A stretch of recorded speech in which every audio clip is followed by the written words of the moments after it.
Okay, okay. Here's the 1966 BMW 2000C. Pretty much very similar to the E9 BMW. Mounted on a rotisserie, and it was a lot harder than I thought.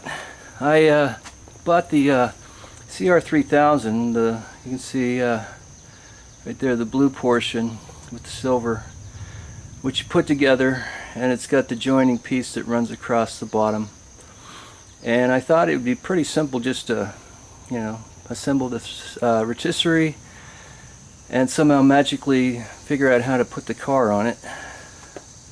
What I did is I jacked up the car, dropped out the suspension components.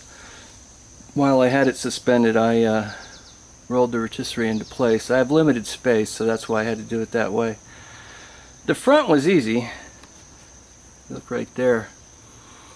That's it's mounted with roughly 40 inches of 3/16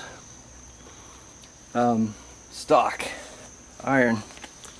Looks like this right here. That's 3/16, so it's very durable, but it's also very heavy. So it's not going to bend or anything. The rear was a lot more complicated right here.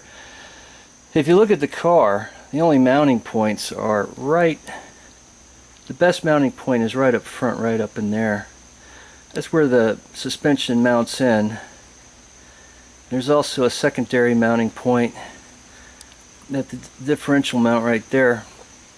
But I mounted it on those two spots, and what I found out when I lowered the car off the jack, that the rotisserie right here in the back started to lean into the car. And actually when I jacked that up, it pulled in even more towards the car, and it actually jammed because of the, I guess it's, the thing about this is basically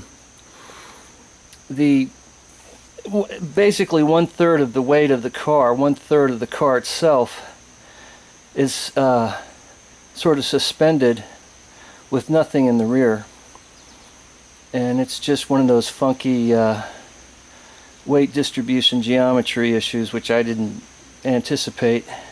And initially I was going to join my components underneath so that it would keep that bottom leverage, but a friend, an expert E9 restorer, recommended that I actually go ahead and connect across the top right there. See that bar across the top? Well, that right there was a good idea, and that was a 10 gauge, which is a little thinner. This is 10 gauge right here. Not quite as heavy, but durable. So I got two 90-inch sections and joined them in the middle, welded them at an angle so they would slide down into the tube of the rotisserie. So when you jack up the car, it keeps this rear section from pulling into the car, and it also keeps the rear up a little bit. It seems to have worked, so I'll show you.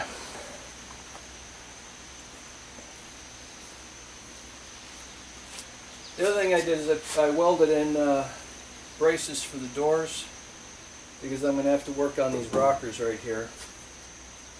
But it seems to want to lift just fine, like so. So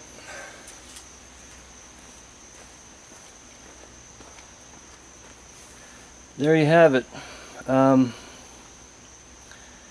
I also braced the rear at the bumper mounts.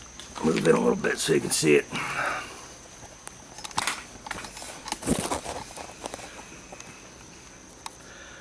That's mostly just to keep the rear stable. I wouldn't really want to support the weight of the car on that bumper mount. And without the this top bracing right here, I was afraid that if I did try to leverage the bumper mounts, that this sort of the way the weight wants to pull into the car would actually dent in that rear sheet metal, which would have been really horrible. And here's the differential mount right there, and I bolted them together, of course. So there you have it. Now onward to cutting out those bad rockers and replacing them.